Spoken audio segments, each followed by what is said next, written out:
register wa achalo NRM yung timo mano ute entering the database wa ame members wa dushu don't captured at least men ame nyuru interest me joining when NRM you join willingly before the me joining.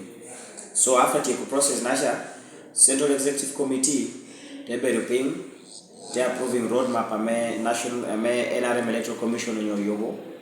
me sailing through na hekare me yera me 2026. So activity you can ameti yakina mena me secretary approving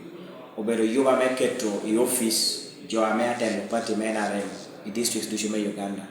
So wana jalo Lira district ya Lira City uti yakina jo ame ti atayara total me making sure ni program anu wara be chabe to karo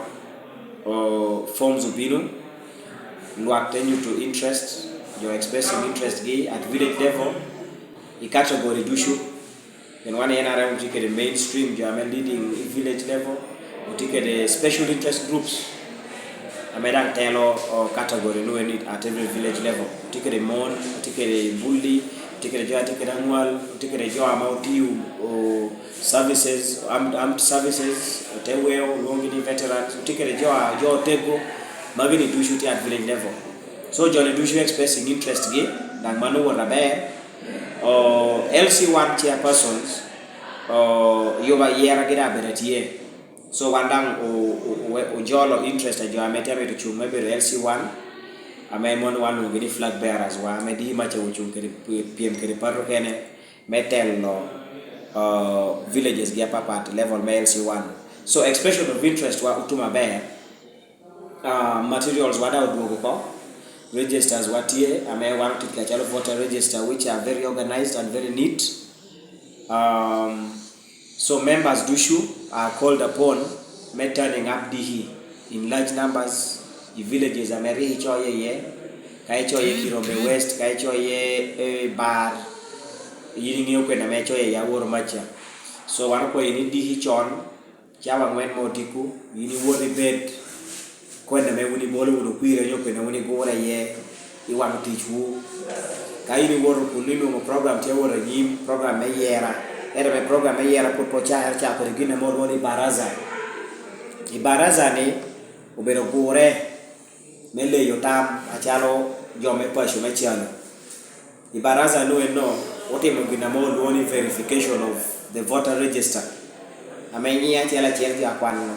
ameti register akwan no botyo amogure me confirming ka Akeju Joshua tie wang tiche detelu nyope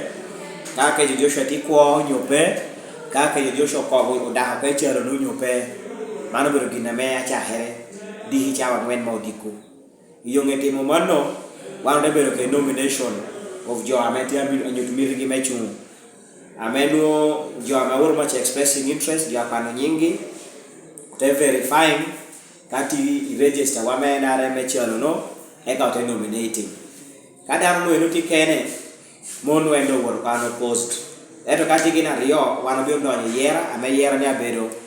o mena me wan woni adult suffrage ame jo chungo ngejo ame achungo chiel okeri nyim onyo kero chanle eka jo te rie yonge ote kwano ngata molo te declaring a winner. Process man abeda me by chawa biro me diching no tumo ko jo amate lo yera in every village obedo village registrars ame ocho dangote ponyo gi ame gino ngeo amati ma. So akwa yuni di jalo ni chawa wu for just about 4 hours cha ngene dikuna cha biro maximum me wek ukero no tela wa office mewek jamo kene amegin romati mi wai wang tijwa papat bed me coin borwa kawan kerote aberi office komna maria mata mania ko papira tektieni yera ni gendana ko bugeri achak bere process. So yunge man me village wan wore me parish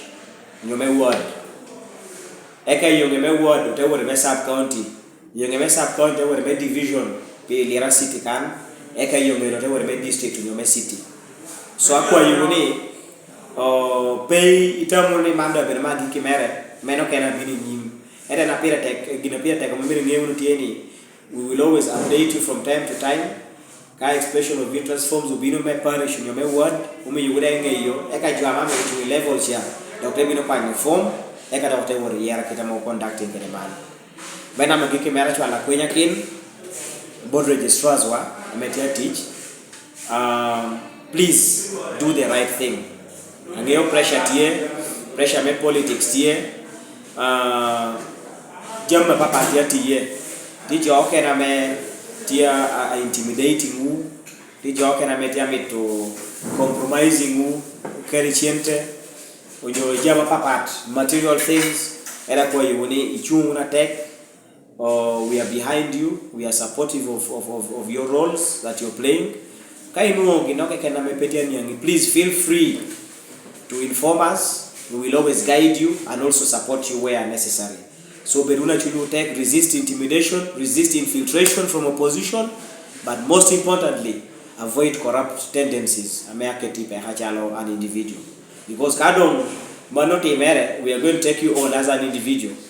Wanachalo party because we don't condone corruption and other election malpractices. So hata mane manu bet very clear achala kwenye kinbot joame ati utich man kwa hiyo mtwala atolo neni yete identifying yin yote ketika kanora bera karoka kana initi yenu winning una chalo registrars ni promotion dan beri ya kina but kado yini nyuru ko ni ina yedon ingioti mobile tutwal karame yera no pebena bear ina chalo dan me participate mobilization na wanu timoni chahere kede yin wajwa borutieni let's resist everything ametia bini ikowa ibodjo papat ametia tamni baliera me NRM joke netia bini chunyaraj meneno ni ukero gini jogi medimacha ballo kuire primaries wa meyer jo wa tego mete pari peuye unu adong pire tekalo kwacha borutieni ana chalawan kwacha tieni igwoka bunu kuira dum president Yoweri Kaguta Museveni one award macha launching Museveni is the best, let's settle for the best. Museveni is the best. Launching ko ame launcher da bedila kan kakare mero ro wan binu mi ngeyo kene ngoma te mai kareno ana boyo munu. I wish you all the best. You are metia June. May the best candidate win. Thank you. Mochunya pati tenga pati jo moga mangnia mana gitu gue nih jo no itu gina tera gitu ya ngoma chunya pati cahaya ngoma so kai ni chunyu dok dia gue chunya meda dok peda sih kuri sacrifice dari tim adum gitu window ko tiama ke pitu tunya pera pi lah aja yo winya la penga akai ko di mo kanino dok dia ko ni to abia to wan wa bet big o penga pe wa te so gen na pa tu ko mo ele jalla una jalla ke ti ke na ga yima. Thank you for watching Lango News channel. Please subscribe for more updates.